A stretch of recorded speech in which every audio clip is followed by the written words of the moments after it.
A flight attendant slapped a quiet black teen right in front of everyone, just because he was holding a Bible. Nobody stood up for him, not one passenger.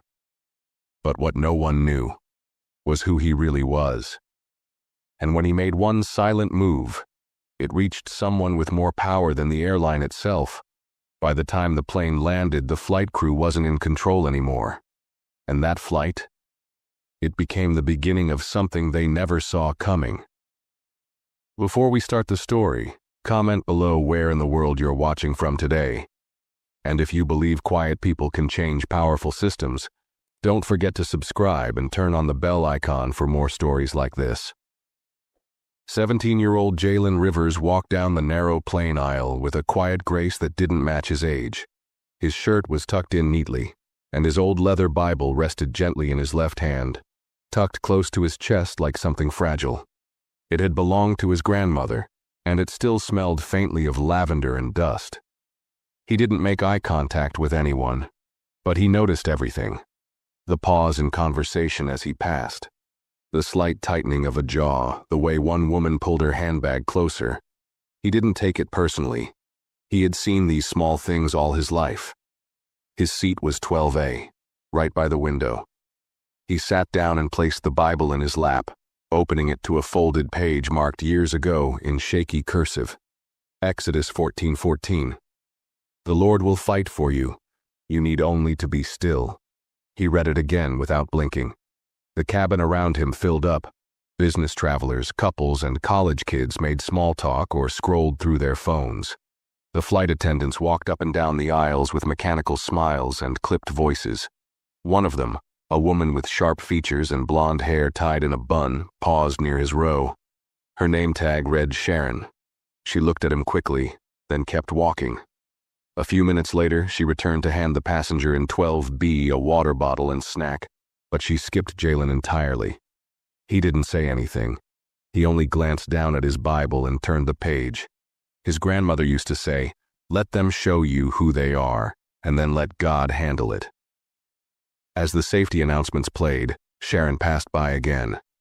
This time, she stopped near his row and stared at him for a second too long. Her eyes dropped to the Bible in his lap. She didn't say anything, just raised her brows slightly and walked on. Jalen didn't look up. He tightened his grip on the cover of the book and stared straight ahead. Something told him this flight was not going to be simple. The engines hummed low beneath the cabin floor as the plane taxied. Jalen kept his seatbelt fastened, both hands resting lightly over the Bible. The woman next to him, a red-haired lady in her 50s, gave him a polite smile, then turned her head back to the window. Jalen didn't mind. He was used to being the quiet one, the one people glanced at and then forgot. But something about today felt different, heavier. As the plane lifted off the runway and climbed into the gray afternoon sky, Sharon returned with a tray cart. She moved down the aisle, handing out ginger ale, pretzels, and those small packets of cookies. She smiled wide for the older man in 11C, chuckled politely with the couple in 11D and E, and even offered them extra snacks in case they got hungry later. Then she reached Jalen's row. Her smile disappeared. She leaned over 12B and spoke only to the red-haired woman. "Snack or drink for you?" she asked in a soft voice. The woman declined kindly, and Sharon nodded, then turned her body as if Jalen wasn't there. The cart rattled slightly as she started to push it forward. "Excuse me," Jalen said, gently raising his hand. His voice was calm. "May I have a water, please?" Sharon paused. Her eyes settled on him like she was seeing him for the first time, but not in a friendly way. "We'll be back," she said, her tone flat, already turning away. She didn't come back. Jalen sat back in his seat, lips pressed together, eyes low. He didn't say anything more. The Bible rested in his lap, unopened now. His throat was dry, but not from thirst. He knew what this was. Not loud, not obvious. Just enough to make someone feel small. And he'd learned that those quiet cuts, those were the ones that stayed. The cabin settled into a quiet rhythm. Seatbelt signs were off, and passengers began leaning back, flipping through in-flight magazines or nodding off with neck pillows. Jalen sat still, his hands folded over the Bible like it was the only familiar thing in the room. The red-haired woman beside him had taken out a novel and didn't look his way again. He didn't blame her. Most people didn't want to get involved, not with things that made them uncomfortable. He had stopped expecting otherwise. From his window seat, the sky looked wide and endless, a pale stretch of cloudless blue. But even with all that space outside, Jalen felt the tightness creeping in. It wasn't fear. It was something slower and deeper, like a kind of quiet pressure on his chest.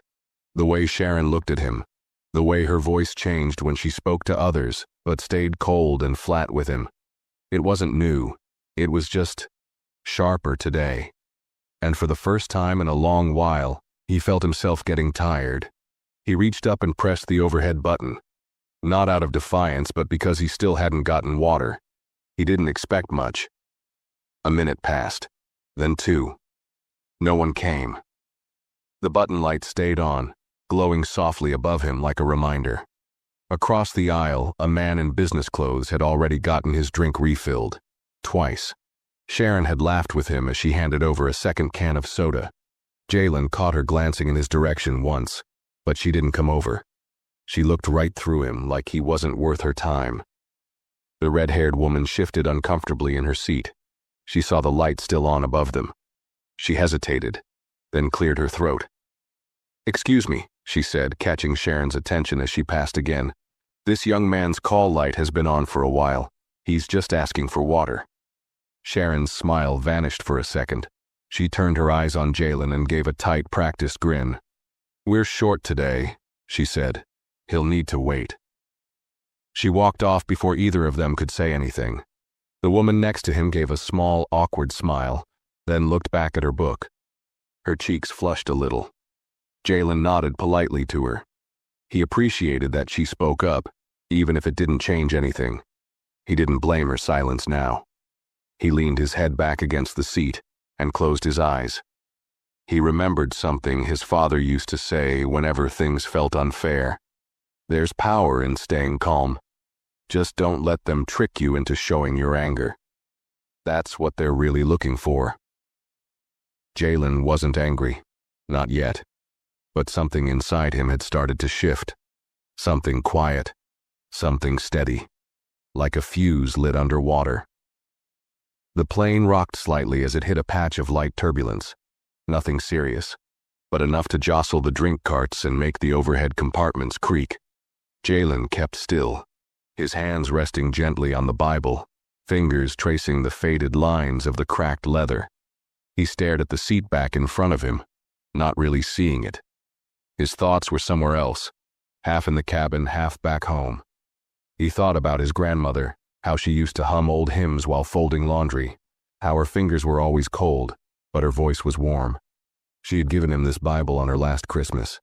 He remembered how her hands trembled when she placed it in his, and how she'd whispered, "Don't let the world turn you bitter, baby. Keep your heart clean, and the rest will follow." At the time, he didn't fully understand what she meant. Now sitting 30,000 feet in the air with a call light ignored and a cold shoulder from a stranger in uniform, it made too much sense. Another rattle shook the tray table in front of him. Sharon passed by again, this time heading toward the front of the plane. She was laughing softly with the man in 11C, a man who hadn't even had to ask twice for service. Jalen watched her briefly, then looked down at his lap. He shifted the Bible slightly, holding it more tightly. He wasn't reading anymore, just holding. The red-haired woman beside him shifted again, stealing a quick glance in his direction. Her mouth opened like she might say something, but then she closed it, turned a page in her book and pretended to focus. He could feel her discomfort, not at him, but at the situation. She had seen it. She knew something wasn't right, but she didn't know what to do with that feeling. Most people didn't. They weren't used to calling out wrong when it wore a clean uniform and painted on a smile. He closed his eyes again, this time to think. What would happen if he spoke up? Nothing, probably. Maybe more coldness, maybe a warning, maybe nothing at all. He didn't want a scene. He didn't want people looking at him like he was the problem. He didn't want to be that kid, the one who makes everyone uncomfortable. And yet, a part of him was growing tired of shrinking himself just to keep others at ease. He reached slowly into the front pocket of his jeans and pulled out his phone. The screen lit up with a soft glow. 1 bar of service. No Wi-Fi. He didn't need it. He slid through his home screen until he found the small blue icon in the bottom corner. It looked like a simple shield. No name. Just a shape. He tapped it. The app opened to a clean black screen with a single blinking cursor. No menu. No password prompt. Only a field for input. Jalen's thumb hovered over the keyboard for a moment.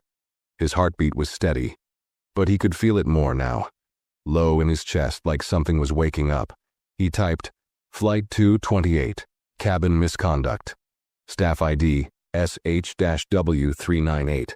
Ongoing behavior pattern. Requesting silent review protocol. He didn't press send yet. He stared at the words on the screen, the way they glowed in the dim cabin light. Part of him still doubted himself. Was it really that serious? Was he making too much of it? Maybe she's just having a bad day. Maybe I'm just sensitive. But then he remembered how she looked when she skipped him. The tightness of her jaw, the way her tone flattened when she spoke to him, and only him. The way she pretended not to hear him, while making sure everyone else got what they needed. He remembered something else his father once said, years ago when Jalen was still small and didn't understand why people treated them differently in stores, in restaurants, in schools. The world won't always hit you with hate. Sometimes it'll just pretend you're not there. That kind of silence is loud, son, and you don't have to let it go unnoticed. Jalen pressed send. The screen blinked once, then returned to black. No sound, no confirmation, just silence. But somewhere, on a secure FAA server connected to civil rights complaints across the country, a digital flag was raised. Flight 228 was tagged. A log was created. Sharon's name was linked to the complaint, and every action moving forward would be watched without her even knowing. Jalen locked his phone and placed it back in his pocket. He didn't look around. He didn't speak. He simply opened his Bible again, found the folded page, and read the verse one more time. The Lord will fight for you. You need only to be still. And so he was. Sharon returned to the aisle with the same polished posture and clipped smile. The cart rattled slightly as she pushed it, the soft clinks of plastic cups and bottles echoing across the quiet hum of the cabin. She stopped at row 13 and leaned in with friendly ease, offering orange juice and crackers to a toddler who squealed with delight.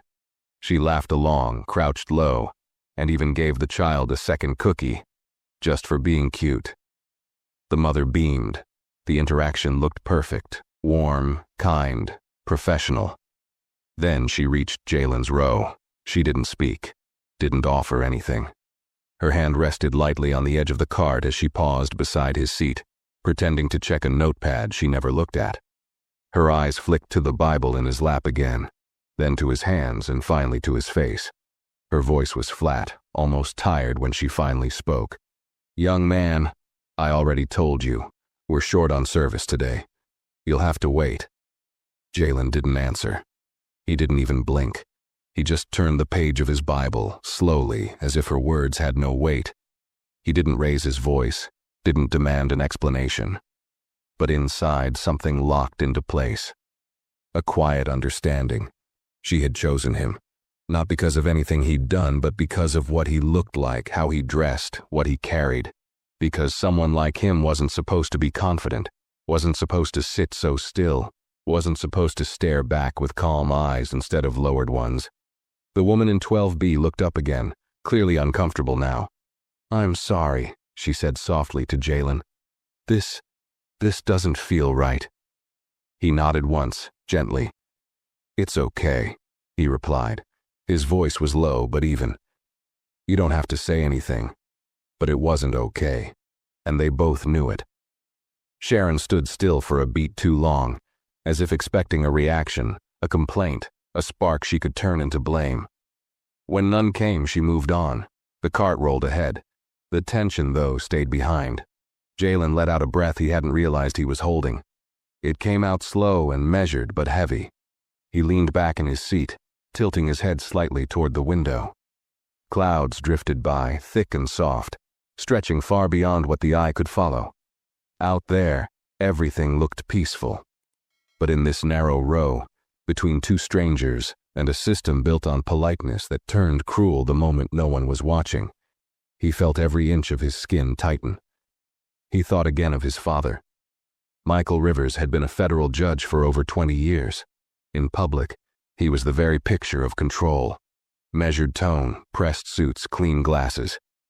But Jalen had seen him behind closed doors. He'd seen the weight that silence carried. The days when his father would come home from a courtroom where people refused to look him in the eye, where junior attorneys assumed he was the clerk, where his voice was second-guessed even when it held the gavel. His father never exploded. He built things instead. Systems, protocols, quiet channels for those who were never heard. The silent response protocol was his father's creation, hidden in plain sight, accessible only through a private app shared with a small network of advocacy partners, pilots, lawyers, civil rights officials, and trusted travelers. It existed for moments just like this. Jalen never imagined he'd need to use it. He thought maybe it was there for others, for people facing something bigger, something more obvious. But that's what made it so cruel, didn't it? It wasn't big, it wasn't loud. It was a missing cup of water, a fake smile, a glance that lasted too long, a hand that never offered help, a tone that changed like a switch being flipped. And now, a line had been crossed. He looked down at the Bible still open in his lap. The paper felt thinner than usual, or maybe his hands were heavier. His eyes moved down the page slowly. Words he'd read 1,000 times blurred slightly at the edges. He thought of the retreat in Seattle, the speech he was supposed to give about leading with integrity, about serving without pride. He wondered if this counted, if staying calm, doing what was right, and not reacting in anger was still service, or if he was just staying quiet like everyone else. A small part of him wanted to stand up, to say something, to ask why, to look Sharon in the eyes and demand the truth she would never admit. But the louder part, the steadier part, knew that wouldn't change anything. Not now, not here. He had already done what mattered, and the wheels were turning, even if no one could hear them yet. He pressed his back deeper into the seat, pulled his hood slightly over his head and closed his eyes. He didn't want to sleep. He wanted to think, to remember, to be ready. Because the next move wasn't his. Time moved slowly after that. The cabin lights dimmed to a soft amber glow as the flight settled into cruise altitude. The clinking of glasses and quiet conversations faded into a low, steady hum. A few people had pulled their window shades down. Others were dozing off with earbuds in. But Jalen stayed wide awake. He hadn't moved since Sharon passed him. His spine rested against the stiff cushion, but he never fully relaxed. His fingers remained loosely around the Bible, still open, though his eyes weren't reading anymore. They stared ahead, past the seat back into some fixed, invisible point only he could see. The stillness wasn't peace. It was tension wrapped in control. And even though he looked calm to the world, inside, his thoughts were thick and fast, each one bumping into the next like planes on a crowded runway. Why had she done it? He didn't ask for much. Just water. Just the basic service everyone else received without question. But the second she looked at him, she had already decided something. Maybe it was his skin. Maybe it was the Bible. Maybe it was the fact that he didn't shrink or mumble or look away. Maybe it was all of it. That question hung in his chest like an anchor. And still, he didn't want to assume the worst. That was the part that hurt the most. He wasn't angry, not the way people often imagined anger. It wasn't fire. It wasn't loud. It was slow and tired and aching.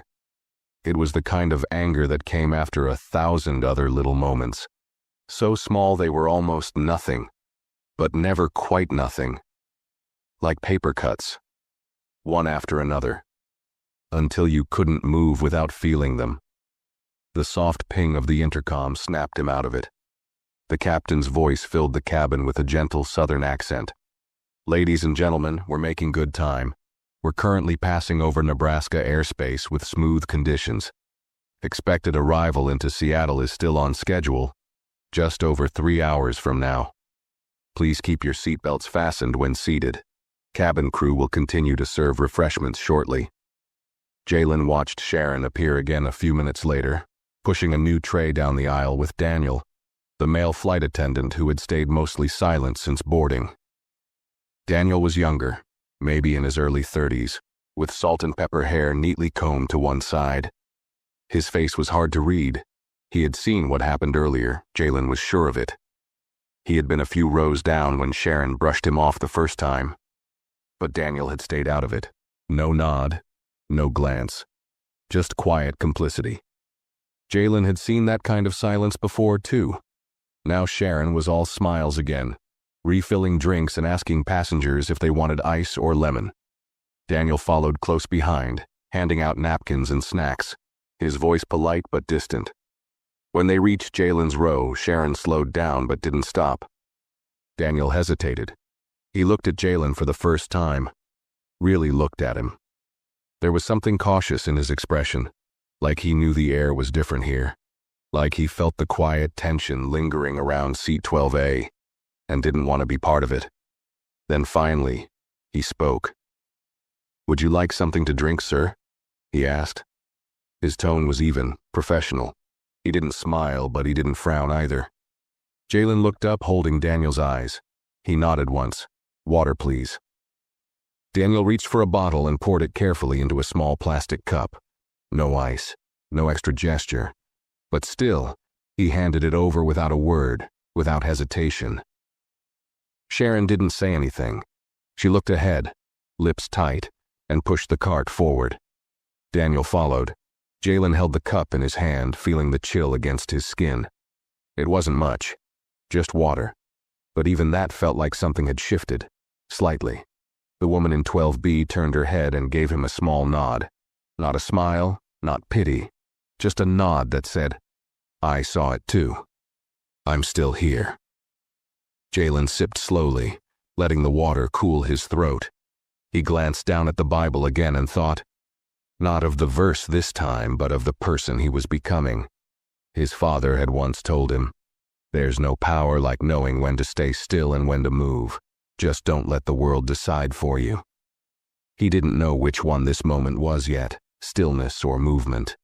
But he knew something now, more clearly than before. This wasn't about the water. It never was.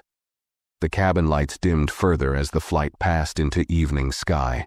A calm silence took over, broken only by the hum of engines and the soft shuffle of blankets and seat reclines.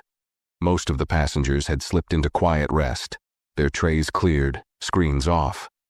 But Jalen Rivers sat upright in 12A, fully awake, his body still and his mind restless. He held the now empty water cup in both hands, slowly rotating it between his palms. The plastic had gone warm. A single drop clung to the rim, trembling with each slight movement. He stared at it for a while, not because it mattered, but because it was something to focus on besides the knot forming in his chest. He could still feel the moment Sharon looked at him, not just saw him, but looked at him, the way some people glance at a stain on a clean shirt. A problem that shouldn't be there. He wasn't wearing anything flashy. No hoodie, no jewelry. His shirt was crisp, tucked in. His shoes were clean. He didn't speak loudly, didn't make a fuss. He was respectful. But none of that mattered. Because for her, the decision had been made before he ever spoke. And now, Jalen sat in his seat, trying to swallow the weight of it. Not just her behavior, but the silence that followed. From the crew, from the people sitting near him, from the airline system that had built 1,000 rules about safety, comfort, and customer satisfaction, but not one that could stop a quiet act of dismissal from slipping through unnoticed. He looked around the cabin. In front of him, the man in 11C was watching a movie on mute, smiling faintly. In 12B, the red-haired woman had finally closed her book and pulled a thin blanket over her lap. Her eyes closed, but her face still faintly creased with thought. A few rows back, someone snored softly. Everyone had moved on, except him, and Sharon. He could feel her, even now, moving up and down the aisle with practiced grace, offering tea and cookies like nothing happened. Like the boy in 12A hadn't been passed over 3 times. Like her hand hadn't snatched a Bible from his lap earlier with a smirk barely hidden behind company policy. Jalen hadn't told anyone about that moment yet. Not even the red-haired woman who had tried, in her quiet way, to bridge the gap. But he remembered every detail. The way Sharon reached for the Bible like it didn't matter. Like it was something in the way. And when his hand reached out to take it back, the way she slapped it.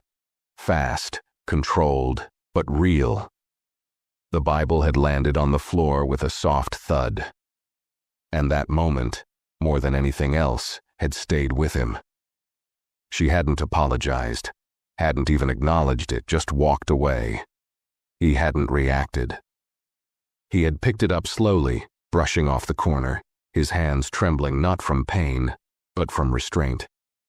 Because if he had said anything in that moment, even calmly, someone would have labeled him disruptive, or worse, aggressive. He had learned that lesson early. Jalen looked down again at the book, resting now beside him on the seat. The gold lettering on the spine was slightly faded, one edge still bent from the fall. His grandmother's writing was still tucked into the back cover, a small note written in wobbly cursive on lined paper, folded into a square. He had read it dozens of times. He didn't need to unfold it to remember what it said. Keep your head up, baby. Some people won't see you, but that doesn't mean you disappear. He reached over and smoothed the bent corner of the Bible, pressing it flat with his thumb. Then he leaned his head back against the seat and closed his eyes, just for a moment. But his thoughts didn't stop. He thought of the message he had sent, the silent response protocol. He wondered if it had reached anyone yet, if someone was already reviewing flight logs, crew files, passenger history.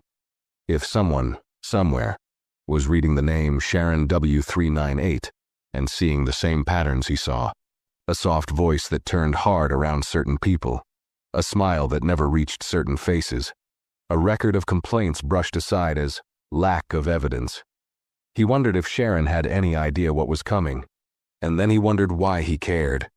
He wasn't trying to ruin her career. That wasn't the point. He didn't want revenge. He didn't want her to be humiliated or dragged through the news. What he wanted, what he needed, was the kind of justice that didn't need cameras or microphones to matter. The kind that said, you were wrong, you crossed a line, and no one's pretending it didn't happen. For the first time since boarding, Jalen felt the edge of something solid underneath his thoughts. Not rage, not pride, just clarity. The kind his grandmother used to call God's voice in quiet places. He didn't know what would happen when the plane landed. He didn't know who had read his message or whether action would come right away, or at all. But he had acted. Calmly, quietly, without letting them shrink him. And that, in itself, was something. As he opened his eyes again and looked out the window, the clouds below had darkened to blue-gray. The sun had slipped below the horizon, but the sky still glowed faintly, like it hadn't given up just yet. Neither had he. Jalen didn't realize how tightly he was holding the Bible again until his fingers began to cramp. He released his grip slowly, stretching each finger out one by one until the ache softened. The skin along his knuckles had gone pale from pressure.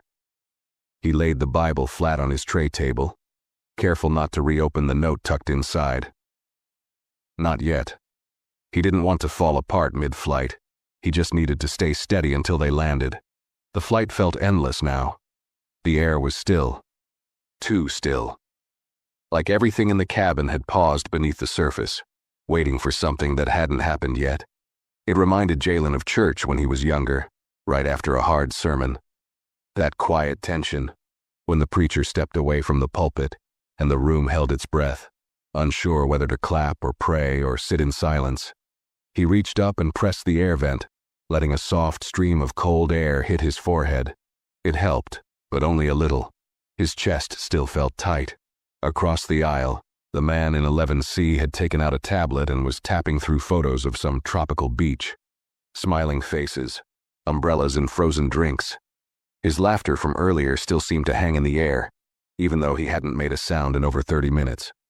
Sharon had spent most of her time at his row, chatting, offering him second helpings, laughing a little too loudly. Jalen watched her from the corner of his eye. She was different now. Still smiling, still moving. But her eyes scanned the cabin in a way they hadn't before. A little quicker, a little sharper. Like someone had whispered that something was off, but she wasn't sure where the trouble was coming from. She glanced toward the back twice, once pausing near the galley to talk to another flight attendant in hushed tones.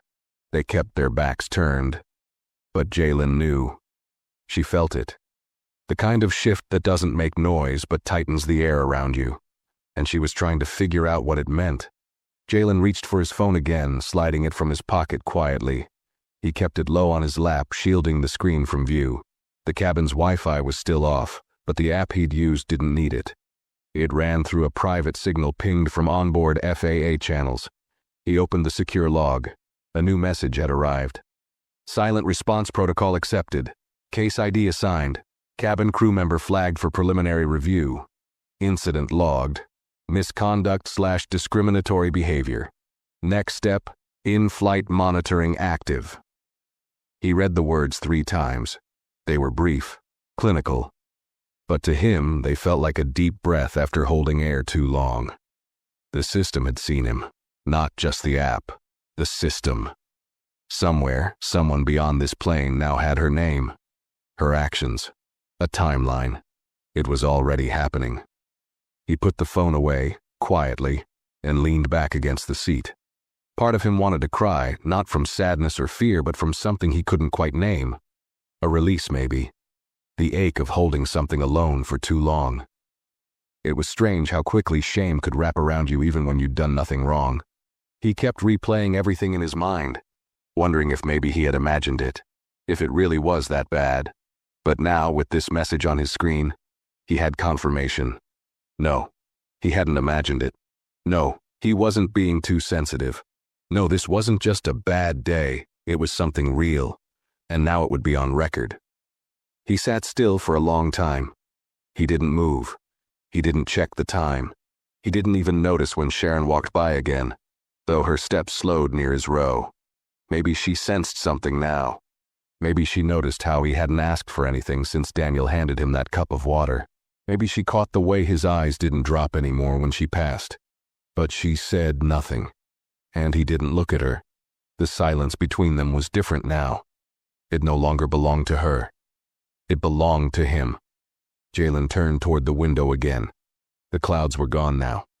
Only the soft glow of city lights far below shimmered through the dark. Thousands of lives, flickering like stars across the country. People moving through the world unaware that a plane above them carried a boy who refused to shrink, who refused to let his pain be ignored. He pressed his forehead against the cool glass and whispered, almost under his breath, "Let the system speak." And somewhere deep inside, he believed it finally would. The quiet didn't lift, but it changed. It wasn't the emptiness of being ignored anymore. It was the weight of something beginning. Something that had no name yet, but had already taken root. Jalen felt it in the air, in the rhythm of his breathing, in the stillness of his hands now resting loosely over the Bible. He had done what he could. The system was awake. But that didn't mean the tension was gone. He closed his eyes for a few seconds and tried to imagine the moment they'd land. The wheels hitting the ground. The thud. The silence right before the passengers burst into motion. Seat belts clicking. Overhead bins opening. Elbows squeezing into the aisle. Would anyone know? Would they see Sharon walk off the plane looking composed, her bag slung over her shoulder, thinking nothing had happened? Or would something stop her? He opened his eyes again. No answers. Just that flicker of unrest in his chest. He needed something steady to hold on to, so he turned the Bible over, opened the back cover, and slowly unfolded the note his grandmother had left him. The creases were soft now from being opened so many times, but he never got tired of reading it. The ink was faded, the handwriting shaky, some letters slanted, some uneven. but her voice lived in it all the same. You don't fight with your hands, baby. You fight with your light. And your light don't come from people seeing you. It comes from you seeing yourself clearly, even when they refuse to. He read the line again and again. Each time it landed heavier. That was the fight, wasn't it? Not the slap, not the tone, not the skipped drink. It was the refusal to be seen, to be acknowledged as someone who belonged in seat 12A just as much as anyone else in rows 1 through 30. He folded the note and slid it back into the pocket. Someone in the back of the plane coughed sharply. Then a baby fussed for a moment before being rocked quiet again. A steward call bell dinged 2 rows up. Ordinary sounds. The flight was still moving forward, still pretending to be normal. But Jalen knew better. He knew the moments before impact were often the most deceptive. From the corner of his eye, he saw Sharon walking down the aisle again. No cart this time. Just her, arms folded loosely in front of her waist, the small company pin still fixed to her vest. She paused a little too long at row 10, made some excuse to adjust a tray table. He could feel her glance sliding his way like a shadow stretching too far. He didn't move, didn't flinch. Let her see him now, not angry, not rattled, just steady. Her footsteps continued. Her posture was tighter now, no longer gliding with ease. She was moving like someone trying to keep balance on a floor that wasn't quite level. Jalen wondered if she felt it. The change. That quiet shift when someone who expected silence realizes silence can speak. Loudly, permanently. His mind drifted to the system on the other end of the app. What were they doing now? Pulling records? Watching cabin footage? Cross-referencing past complaints? He hoped someone was paying attention to patterns, not just isolated moments. Because that was the real harm. Not what happened once, but what happened over and over, hidden behind smiles, behind just doing my job. Behind it must have been a mistake. He thought of other passengers who might have sat in his seat before. The ones who didn't have access to a private app, or a father with FAA connections, or a platform to make noise.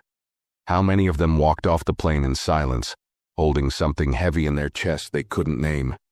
How many of them carried it home, folded it away, told themselves it didn't matter? He wasn't angry for himself anymore. He was angry for them. The woman in 12B stirred beside him, adjusting her blanket and stretching slightly before sitting up straighter. She glanced at him, her expression soft. "You okay?" she asked quietly. He nodded once. "Yeah," he said. Then after a pause, "Thank you for earlier." She smiled, a tired kind of smile, the kind people give when they don't know what else to say but want to mean something anyway. "Didn't feel right," she replied. He looked at her for a long moment. "It wasn't."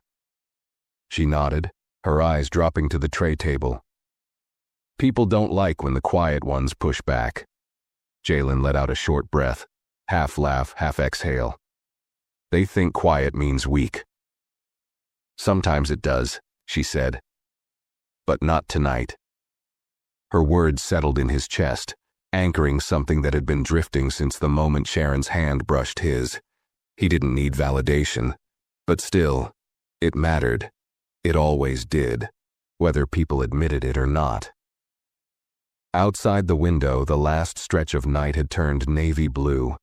A faint line of orange had begun forming along the edge of the earth.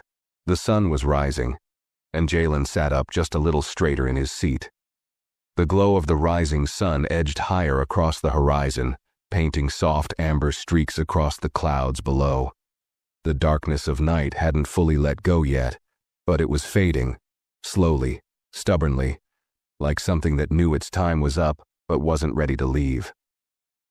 Jalen watched it unfold through the small oval window beside him, one arm resting on the edge of the seat, his forehead just inches from the glass. The world looked peaceful from up here. Too peaceful, maybe. Inside the cabin, passengers began to stir. Seatbacks creaked upright. A few window shades flipped open, letting in slivers of light that stretched across arms and tray tables. The flight attendants were moving again, preparing for the final service before descent. But there was a different energy now. Not tension exactly, but caution. Measured movements, half smiles, eyes that darted more than they used to.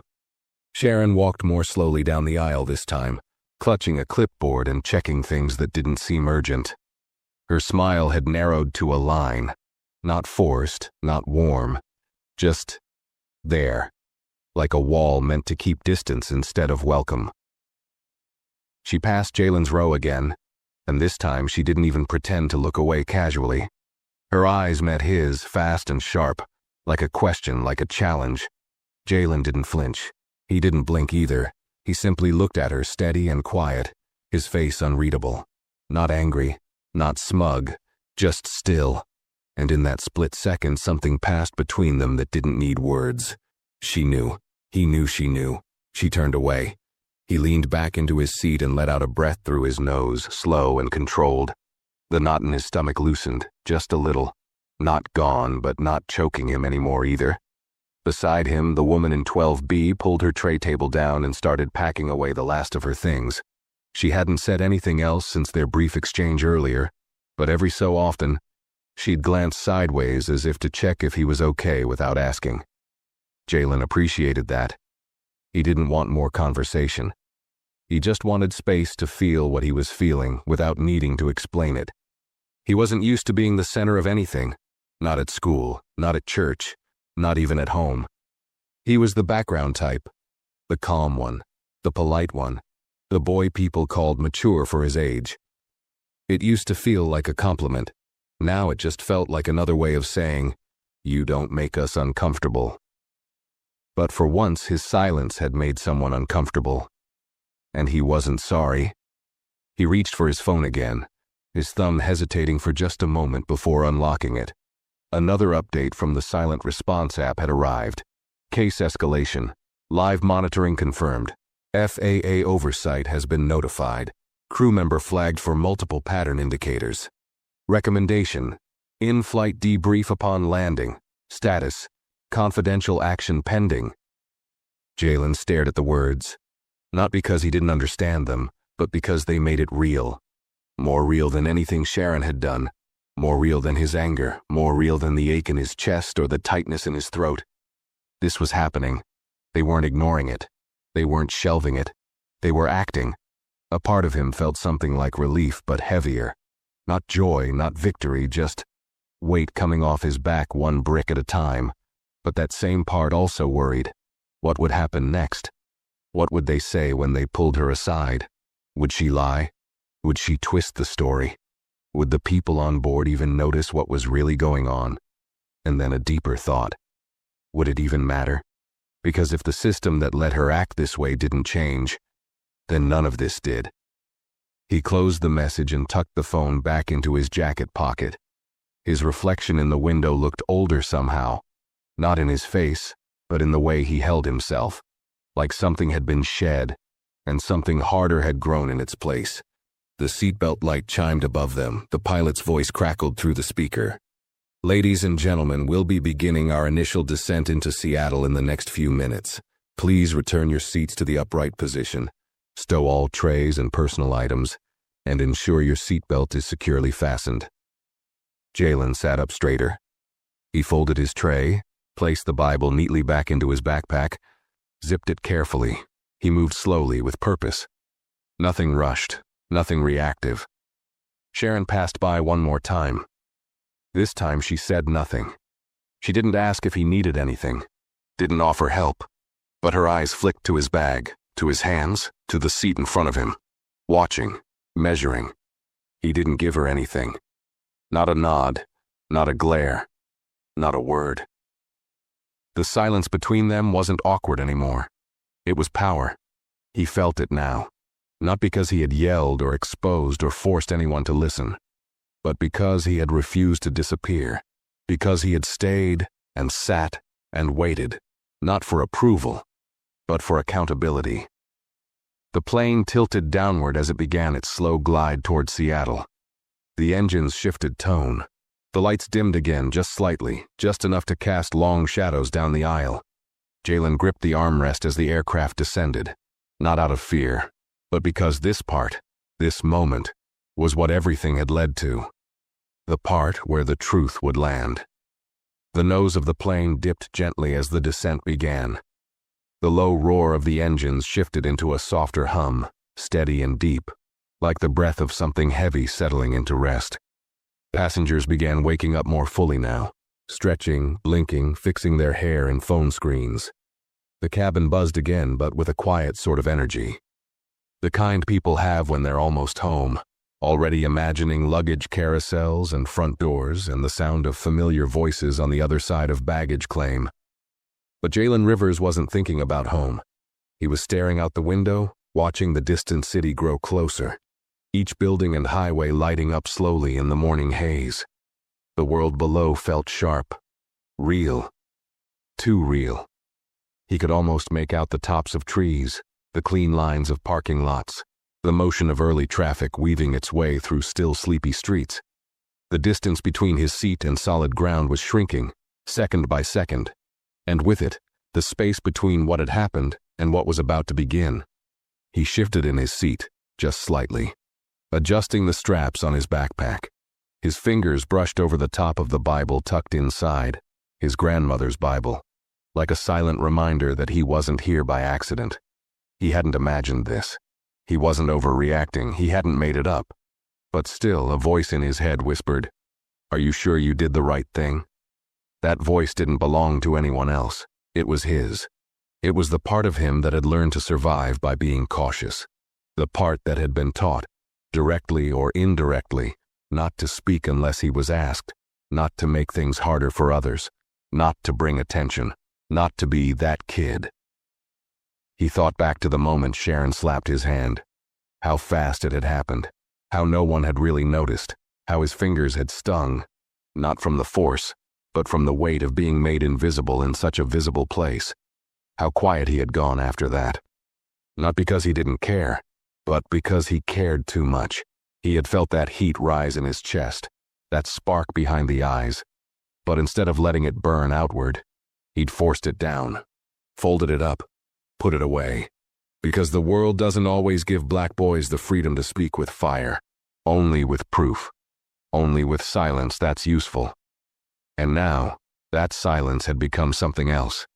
A thread pulled, a system triggered, a flight watched. He remembered the app's last update. Crew member flagged for multiple pattern indicators.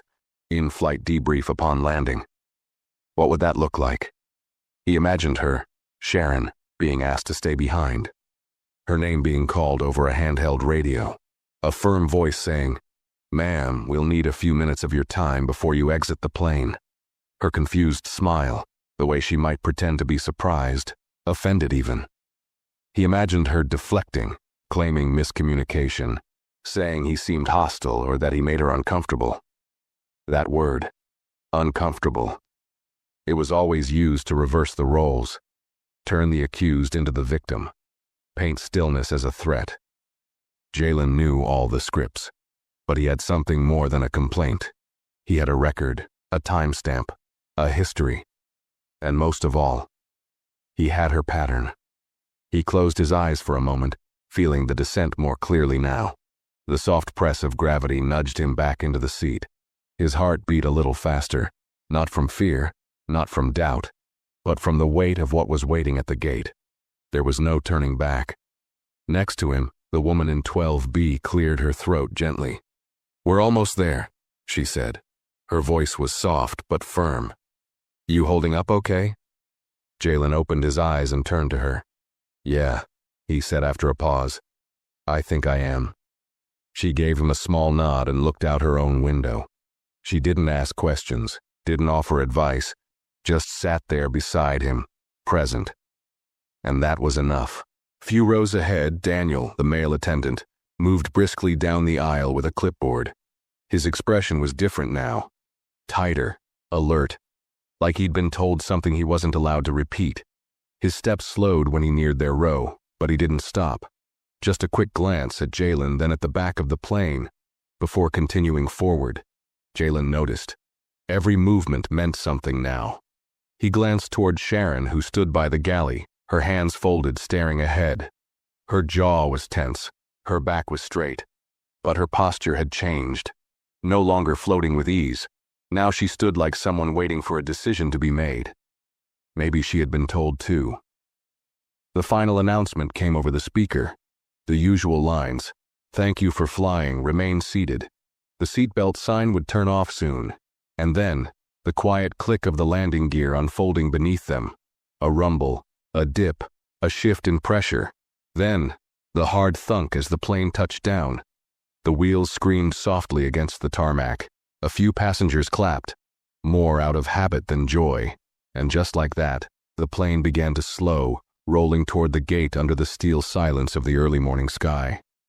Jalen felt something in his chest settle, not because it was over, but because it was finally beginning. The aircraft coasted along the runway, its wheels thumping gently over the concrete seams as it taxied toward the gate. The soft vibration beneath Jalen's feet was steady now, predictable, like the closing lines of a song that had taken too long to end. A faint chime sounded, and the seatbelt sign clicked off. People immediately stirred. A symphony of movement followed: the shuffle of coats, the scraping of bags from overhead compartments, the low murmur of passengers speaking in soft morning voices. It was a familiar ritual. The shared script after every flight: stretch, smile politely, check your phone, wait for the aisle to open. But Jalen didn't move. He stayed seated, hands resting on his backpack, his Bible still zipped inside. His legs were tense beneath him, but he held them still. Something in him didn't want to be first, or fast. He wasn't ready to join the rhythm of people who would soon forget what happened in the air. The woman in 12B gave him another glance, her body half turned toward the aisle. "You want to go ahead of me?" she asked quietly. He shook his head. "No," he said. "I'll wait." She gave a small nod and didn't press. From his seat, Jalen had a clear view of the galley near the front of the plane. Sharon stood there, perfectly composed, her hands folded neatly in front of her like a hotel concierge. But the strain in her shoulders betrayed her. Her fingers tapped slightly against her knuckles, the movement barely visible. Her eyes weren't focused on anything.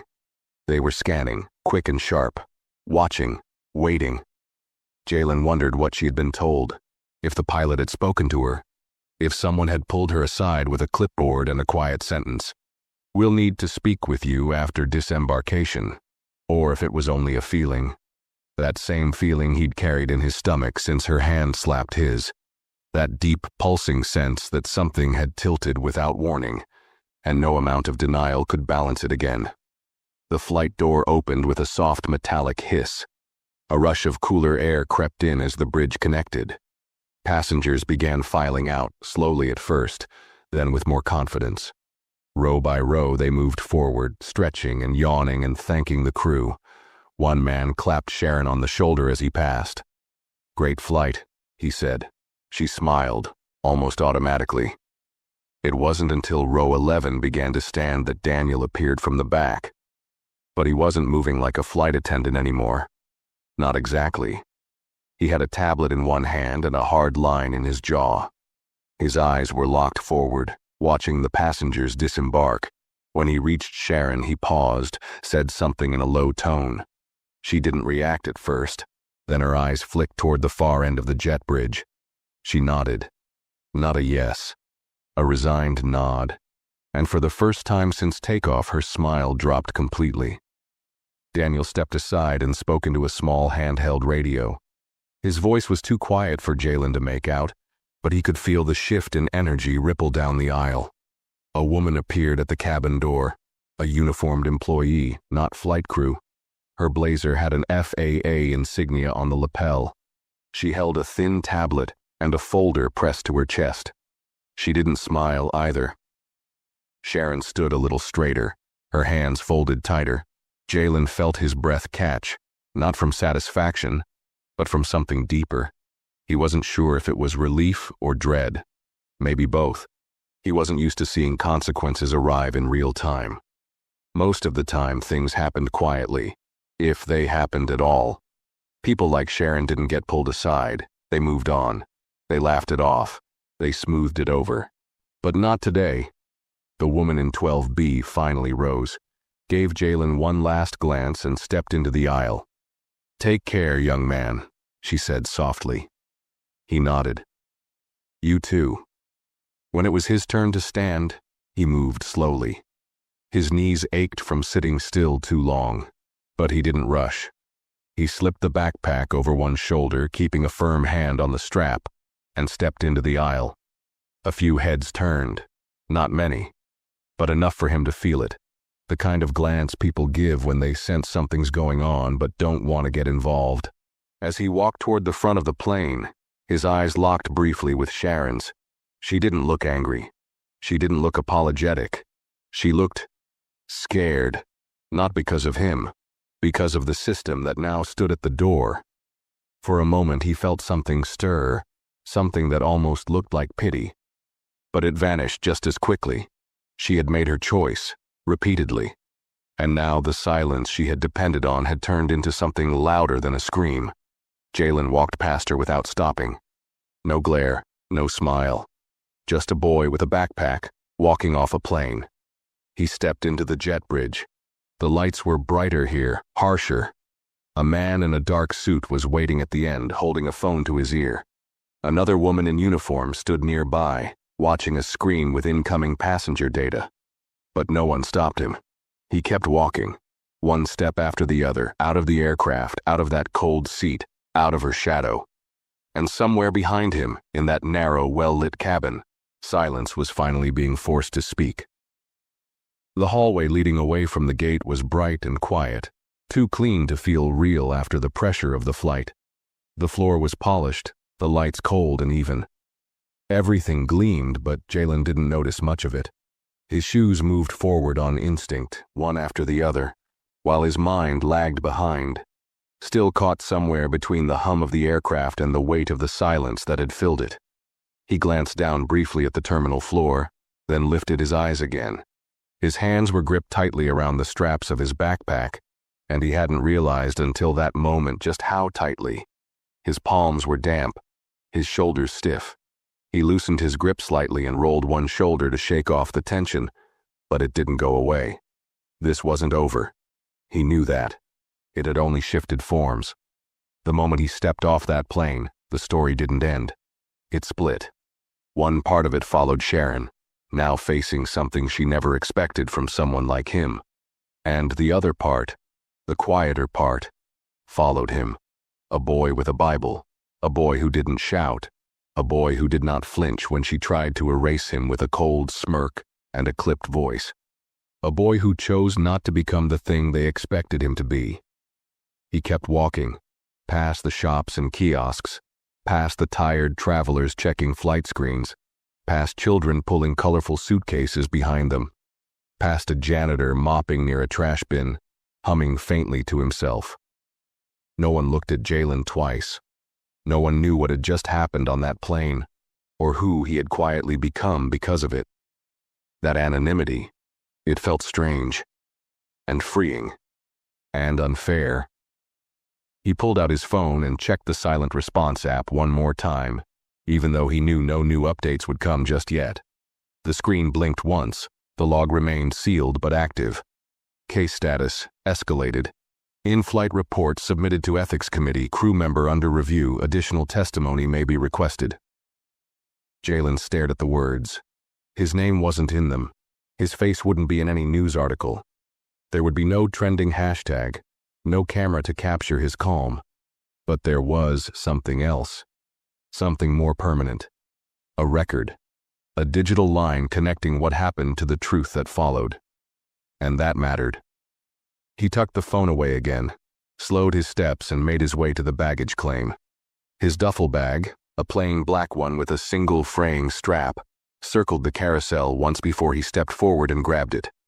The weight of it grounded him. It was familiar, tangible. Unlike the emotions still swirling inside him, guilt, pride, fear, and something else he hadn't yet named. He found an empty bench near the window and sat down, letting the duffel drop gently to the floor. His legs stretched out, but his shoulders remained pulled in tight. His mind raced again. What would happen now? Would Sharon be fired, reprimanded, reassigned quietly with no real consequence? Would the system act or just react? He didn't want revenge. That wasn't what this was about. But he did want truth. He did want change. He reached into his backpack and pulled out the Bible, opened it slowly. Not to the page with the verse he'd clung to throughout the flight, not to the folded letter from his grandmother, just somewhere in the middle. He let the pages fall open on their own and stared at the text without reading it. Sometimes it was enough just to hold it, to be reminded of where his voice came from. He didn't need a podium. He didn't need to raise his volume to be heard.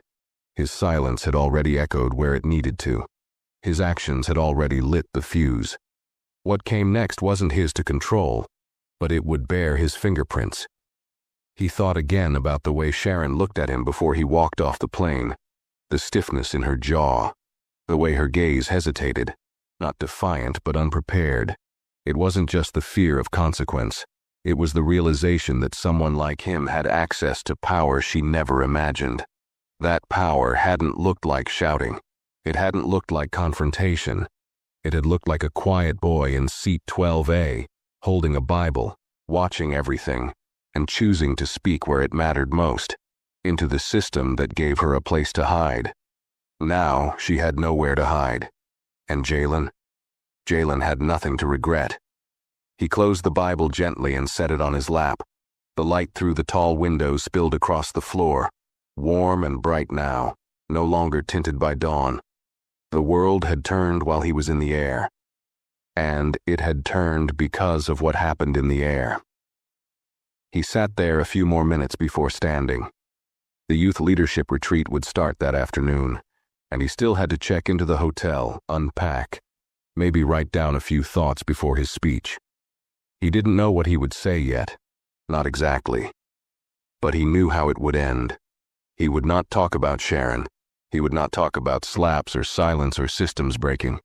He would talk about stillness, and the kind of strength it takes to carry truth without raising your voice. And maybe, just maybe, he'd read a verse too. The cab ride from the airport to the hotel passed in silence. Jalen sat in the back seat, his backpack tucked beside him, the Bible resting flat across his lap like it belonged there, which, in a way, it always did. Outside the window, Seattle drifted by in soft motion. Morning light clung to the tops of the buildings. Trees blurred into storefronts. Neon signs flickered off as sunlight slowly took over the rhythm of the city. The driver, a quiet man with kind eyes, didn't ask questions. He didn't start small talk or fill the silence with weather updates. And for that, Jalen was quietly thankful. He wasn't ready to speak yet. Not out loud. Not about what happened. The world outside was moving like any other day, but something in him had changed during that flight, and that change was still settling, still deciding what it meant. He leaned his head against the window and let the vibrations of the road buzz through his skull. He wasn't replaying the slap anymore, or Sharon's face, or the look in her eyes as he walked past her at the plane door. He had turned that moment over too many times already. What stayed with him now were the things that didn't happen. The passengers who looked and looked away. The moments he could have stood up and didn't. The strange quiet pride he felt for not exploding. And the flicker of guilt that followed it. Did I do enough? Did I let her off too easy? Should I have said something to her face? The system would handle it. The protocol had been triggered. The complaint was active. The logs recorded. The decision wasn't his anymore. But the feeling was. The cab pulled up to the hotel entrance, an old building with ivy crawling up its stone columns and a brass-plated revolving door that spun too fast. Jalen paid the fare, thanked the driver, and stepped out onto the curb. His legs felt heavier than before. It was like the weight he'd carried emotionally had somehow crept into his body, hiding in the backs of his knees, in the bend of his elbows. The kind of weight you only feel after holding yourself together for too long. He checked in at the front desk, barely remembering the words he spoke. The young receptionist handed him a key card and gave him a standard welcome smile, one that didn't reach her eyes but wasn't cold either. Just practiced. She didn't know who he was or why his name had been passed through this hotel's conference list. And she didn't ask.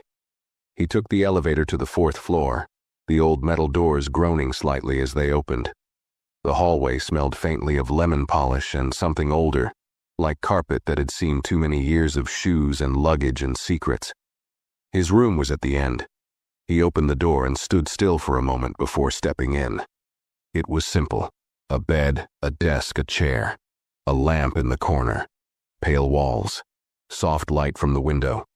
He dropped his backpack by the armchair and sat down on the edge of the bed. His Bible rested in his lap again without him even noticing he'd pulled it out. He stared at it for a while. The cracked edges, the worn spine, the gold lettering almost faded to dust. His grandmother's handwriting in the back cover. The soul of everything he carried. He remembered the first time she read to him from it. He was 7, sitting on her porch, legs swinging off the edge, mosquitoes buzzing in the heat. She'd turned to him and said, "Baby, you know what they're gonna try to do? Make you forget your worth without ever saying a word. But God don't whisper lies. He speaks in truth. And when he's quiet, it's only 'cause he's watching who's listening." He was listening now. He turned to the folded letter again, the one she had slipped into the back of the Bible just before she passed. He had read it every year on his birthday. But now, something told him it was time again. Not because of a date, but because of what had just happened. You fight with your light. That line. Again and again. He laid back on the bed, the Bible still resting on his chest. He looked up at the ceiling, but his eyes weren't focused. His body was still, but inside, his mind walked laps around everything.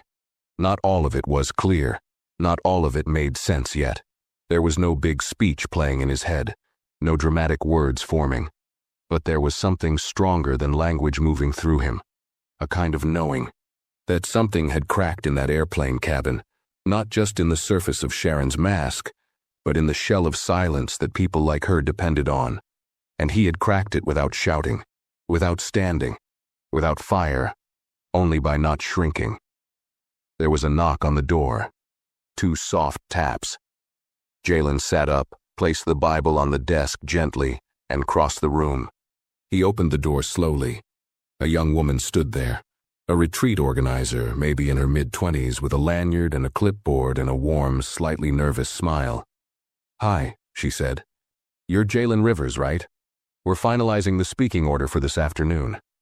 We weren't sure if you'd arrived yet." He nodded. "Just got in." "Good," she said with a little breath of relief. "You're closing the first session. I know you probably have your own notes, but if you need anything, water, mic check, anything at all, let me know." "Thanks," he said. "I'm good." She started to turn, then paused. "Oh, and, sorry, this is random, but someone on our staff said they saw your name mentioned in an internal FAA dispatch this morning. Something about a flight, you okay?" Jalen looked at her for a second, not startled, just unsure how to answer. He nodded once, calm and slow. "Yeah, I'm okay." And he was, not light, not yet, but grounded and ready. The conference room was quiet except for the low hum of the overhead lights and the soft scrape of a chair being adjusted here and there. Rows of folding seats curved gently toward the front of the room, where a small wooden podium stood under a narrow spotlight. The air smelled faintly of paper, fresh coffee, and old carpet. A few dozen young attendees, some around Jalen's age, some a little older, sat scattered across the room, many holding notepads or phones, some just watching, listening. Jalen stood near the side curtain, his speech folded neatly in one hand, though he hadn't looked at it in over an hour. He had written something on the plane, simple thoughts, a few verses, some reflections about leadership, about faith. But that version of himself, the one who sat quietly in 12A, still unsure if he should press send, wasn't the same boy now waiting to walk up to that microphone. He glanced down at his hands. They weren't shaking. That surprised him. They weren't stiff either. Just steady. Ready. He thought about all the moments in his life when someone had told him to wait his turn, to not overreact, to stay calm for everyone else's comfort, to make things easier. This was not one of those moments. A woman from the organizing committee stepped to the side of the stage and whispered, "You're up, Jalen." He nodded once, then walked slowly toward the podium. Not nervous, not proud, just present. As he stepped into the light, the soft buzz of conversation faded. Heads turned, phones were lowered, and then silence. He stood still for a long moment, the mic untouched, his folded paper still resting in his hand. Then he looked out at the room, not above them, not past them, but at them. When he finally spoke, his voice wasn't loud, but it carried. "Before I say anything I planned," he began, "I want to tell you something that wasn't in my notes." He paused. A breath. "I flew here this morning. You know, just like anyone else would. I boarded, sat down, kept to myself. I wasn't wearing anything flashy. I wasn't doing anything unusual. Just a 17-year-old kid with a Bible in his lap, heading to speak about leadership." A few people nodded. Others leaned in. But something happened. Something small. Quiet, so quiet it almost didn't matter. He looked down, then back up. Except it did. He told them. Not the whole story, not with every detail, but enough to feel the weight of it. He told them about the tone, the skipped drink, the slap, the silence, the application, the call he made without making a sound, and the shift. The feeling when the air changes and you know that you've taken up space in a way that someone didn't expect or want. He didn't name Sharon. He didn't speak with bitterness, but his voice didn't shake. He let the pauses land, let the silence echo. And then he said softly but clearly, "We talk about leadership like it's a podium, like it's about being first or loud or followed. But sometimes leadership is a boy in seat 12A who doesn't raise his voice and still refuses to disappear." A stillness settled over the room. Not the uncomfortable kind, the reverent kind, the kind that happens in church right after the last note of a hymn. He unfolded his paper then, but didn't read it. "I was going to talk today about courage, about the courage to serve. But I think it's also about the courage not to perform for people who've already decided what you are." He looked out at them, faces now focused, some caught mid-breath. "I didn't come here to make noise," he continued, "but I did come to tell the truth. And my truth is, sometimes the quietest resistance is the most powerful thing you can do." He paused, then added one last thing. "My grandmother once told me, they'll try to make you forget your worth without ever raising their voice. But God doesn't whisper lies, he speaks in truth. And when he's quiet, he's watching who's listening." Jalen stepped back slightly from the mic, folding the paper again. "I'm listening now." And then he stepped down. No applause at first, just a long, still moment. Then someone stood, then another. And soon the room filled with the sound of hands clapping, not because of what he said, but because of what he had carried in silence, and finally sat down. He walked off the stage quietly, the folded speech still in his hand, back into the room, back into his name, back into the space he had claimed not with anger, but with unwavering presence. And as the doors of the conference room closed behind him, the only sound in his chest was the steady beat of a boy who knew, finally, fully, that being seen did not require shouting. It only required staying. This wasn't just a story about a flight. It was about quiet strength, and what happens when someone refuses to stay invisible. If this story moved you, please like the video, share your thoughts in the comments, and don't forget to subscribe for more powerful stories like this one.